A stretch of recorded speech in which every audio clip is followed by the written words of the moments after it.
बिस्मिल्लाहिर्रहमानिर्रहीम। आज हम स्टार्ट करेंगे वेस्टर्न पॉलिटिकल थॉट, और जिसमें हमारे पास जो सेकंड नंबर पे पॉलिटिकल थिंकर हैं हमारे पास वो अरिस्टोटल हैं। तो अरिस्टोटल के बारे में जानते हैं। देखें कि जो प्लेटो हैं उनके स्टूडेंट थे अरिस्टोटल, और जो सोक्रेटी हैं उनके स्टूडेंट थे प्लेटो। अब ये सिस्टम स्टार्ट होता है।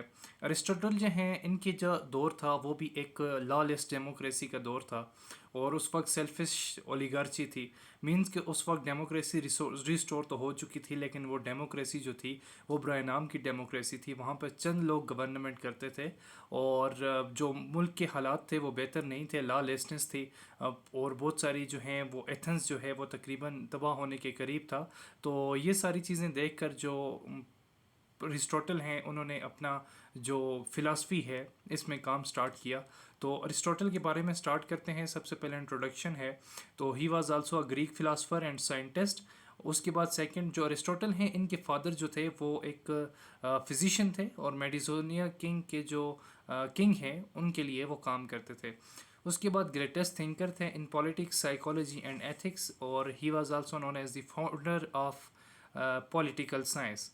उसके बाद देखें, in the age of 70 he enrolled in the academy for 17 years. ठीक है। अब यहाँ पर देखें कि 17 ईयर की एज में उन्होंने प्लेटो की एकेडमी ज्वाइन की, दी एकेडमी। उसकी वजह यह है कि देखें उस वक्त जो एथेंस में सबसे जो एजुकेशन के लिए एकेडमी मौजूद थी वो प्लेटो की ही एकेडमी थी, जिसका नाम भी एकेडमी था, दी एकेडमी। और वहाँ तक कुछ जो हैं हिस्टोरियंस हैं उनके मुताबिक इन्होंने 17 साल तक काम किया, और कुछ हिस्टोरियंस के मुताबिक उन्होंने 20 साल तक काम किया। उसके बाद क्या किया इन्होंने, इन 338 ही begin tutoring Alexander the great. जो सबसे बड़ा एजाज़ है अरिस्टोटल का वो ये है कि इन्होंने जो अलेक्जेंडर द ग्रेट हैं उनको भी टीच किया, पढ़ाया, और 338 में उन्होंने इनकी टीचिंग स्टार्ट की। उसके बाद देखें, in 335 Aristotle founded his own school the Lyceum in Athens. 335 में जो अलेक्जेंडर ने एक अरिस्टोटल ने एक अपना स्कूल स्टार्ट किया जिसका नाम था दिलीसियम। और फिर उसके बाद जो रहती ज़िंदगी है, जब तक वो ज़िंदा रहे स्कूल में ही काम करते रहे, रीडिंग, राइटिंग, एथिक्स, और उसके बाद फ़िलासफ़ी और पोइटिक्स पे काम करते रहे। उनकी जो मेन इंपॉर्टेंट वर्क थे उनमें जो सबसे इंपॉर्टेंट है वो नाइकोमेकियन एथिक्स है, पॉलिटिक्स है, मेटाफिज़िक्स है, पोइटिक्स एंड प्रियर एनालिटिक्स है। और देखें डनिंग जो हैं एक पॉलिटिकल फिलासफर हैं, वो क्या कहते हैं अरिस्टोटल के बारे में, the capital significance of Aristotle in the history of political theory lies in the fact that he gave to politics the character of an independent science. कि ये डनिंग जो हैं उनके रिमार्क्स हैं रिगार्डिंग अरिस्टोटल। उसके बाद देखते हैं हमारे पास नेक्स्ट देखें कि जो मैक्सी हैं वो अरिस्टोटल के बारे में क्या कहते हैं। मैक्सी कहते हैं Aristotle was an impeccable authority on the science and arts of his days to his days. Maxey कहते हैं कि जो अरिस्टोटल का दौर था उस दौर में कोई भी अरिस्टोटल का सानी नहीं था। ठीक है। और मतलब कि उनको कोई भी compete नहीं कर सकता था। He was an impeccable authority on science and art. अब देखिए, after the death of Alexander the great the Athenians revolted and prosecuted the accused person of whom Aristotle was one of the many.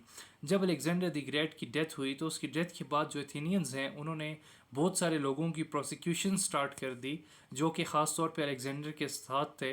और उस उनकी list में जो important नाम था वो अरिस्टोटल भी शामिल थे, being the teacher of Alexander the great. तो he was charge of impiety but he fled to avoid punishment, लेकिन वो उस पनिशमेंट से बच निकलने में कामयाब हो गए। उनका जो मोनूमेंटल ट्रीटी है was politics, science and art of the government. अब पॉलिटिक्स किसके बारे में, उनकी जो इम्पोर्टेंट बुक है इसमें science and art of government giving full justification for existence of the institution like the state, slavery and family. Mean उनकी जो पॉलिटिक्स है उनमें जो फ्रेम वर्क है उसमें the origin of state, the function of state है, nature of state है, उसके बाद स्लेवरी है, और उसके बाद जो है उन्होंने फैमिली पे वर्क किया। ये सारी चीज़ें हम डिस्कस करेंगे अपनी नेक्स्ट वीडियोज़ में।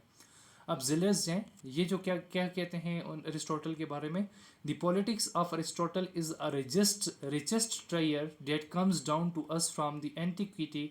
It is the greatest contribution to the field of political science that we possess. ये पॉलिटिक्स जो है, जो कि मेन वर्क है अरिस्टोटल का, उसके बारे में जेलस कह रहे हैं कि ये जो है रजिस्ट ट्रियर है, एक कीमती ख़जाना है जो कि हमें दिया गया है, हमें मिला है। इसके बाद नेक्स्ट देखते हैं कि ऐसे कौन से फैक्टर्स थे जिन्होंने अरिस्टोटल को इन्फ्लुएंस किया कि वो फ़िलासफ़ी की तरफ आएँ या पॉलिटिकल साइंस की तरफ आएँ। तो सबसे पहला जो है वो उनकी टीचर के साथ, प्लेटो के साथ एसोसिएशन, क्योंकि तकरीबन 20 साल तक उन्होंने द एकेडमी में स्टडी की, तो ज़ाहिर सी बात है उनकी अटैचमेंट थी उन टीचर्स के साथ। उन्होंने बहुत कुछ उन टीचर्स से सीखा, जिसकी वजह से जो अरिस्टोटल हैं उन्हें द ग्रेट प्लेटोनिस्ट भी कहा जाता है, और उसके बाद the great critic of Plato भी कहा जाता है। He was the best pupil of Plato. Aristotle, the greatest Plato's pupil, study in the academy for about 20 years. और though he is influenced by the Plato but not the इन्होंने जो Aristotle थे वो study करते रहे। He was the pupil of Plato but not the blind follower. बहुत सारी ऐसी चीज़ें हैं जिन पर जो प्लेटो हैं इन्होंने अरिस्टोटल हैं इन्होंने डिसएग्री किया अपने टीचर प्लेटो को। अरिस्टोटल ने he agree with the Plato's on ideas. उनके जो कुछ आइडियाज़ पे जिस पे जो एग्री करते थे अरिस्टोटल वो थे, man is by nature social, he must live an associated life. कि इंसान जो है वो बाय नेचरली सोशल है, उसे एसोसिएटेड लाइफ गुजारनी चाहिए। दूसरा है जी, state originates in the needs of the man. कि जो स्टेट है वो इंसान की नीड्स में ग्रो करती है। थर्ड वन है, state exist for the moral perfection of the man. कि जो स्टेट है वो moral perfection of the man के लिए एग्जिस्ट करती है। उसके बाद द फोर्थ है, the educational role of the state is the cultivation of virtues in individual is of most importance. कि जो स्टेट का एजुकेशन सिस्टम है जिसमें वो किसी भी इंडिविजुअल के अंदर वर्च्यूज़ को इनकलकेट करते हैं, प्रमोट करते हैं, ये इंतहाई इम्पोर्टेंस का हामी है। उसके बाद देखें नेक्स्ट जो है वो अथेनियन सिचुएशन थी। Aristotle lived eight one of the most turbulent time in the Greek history. There was lawless democracy. Oligarchy was prevalent in all the city states. देखिए वहाँ पर जो डेमोक्रेसी थी वो लॉलेस थी। उसके बाद ओलिगार्ची एक फॉर्म ऑफ स्टेट है जो कि अरिस्टोटल की फॉर्म्स ऑफ स्टेट में से एक है।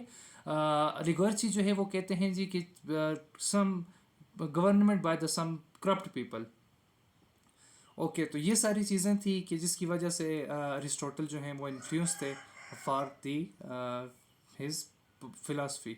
उसके बाद इनके जो एटीट्यूड था टुवर्ड स्लेवरी का वो यही था कि देखें कि वो ये कहते थे कि जो स्लेवरी है इज़ बाय नेचर। जो स्लेवरी है वो नेचर की मदद से है, एंड जो स्लेव हैं वो फ्री मैन के इक्वल नहीं है, वो अंडर फ्री मैन के आते हैं। और उसके बाद जो है वो बेसिक इन्होंने डिफरेंस जो बताया स्लेवरी और फ्री मैन का वो यही है कि जो फ्री मैन होता है वो एक सिटीज़नशिप होती है उसके पास, जबकि स्लेवरी के पास जो स्लेव्स होते हैं उनके पास सिटीज़नशिप नहीं होती।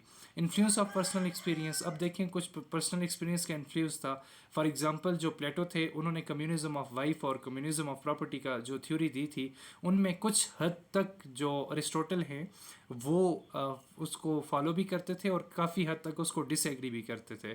डिसएग्री वो इस बात पे करते थे कि उनकी जो कामयाब शादी है वो इस बात पे, और उनका जो एक्सपीरियंस था कामयाब शादी का वो इस बात पे डिसएग्री करते थे प्लेटो को कि communism of wife is not possible. तो ये चीज़ें थी। नेक्स्ट अपनी वीडियो में हम डिस्कस करेंगे फर्दर इनकी डिटेल।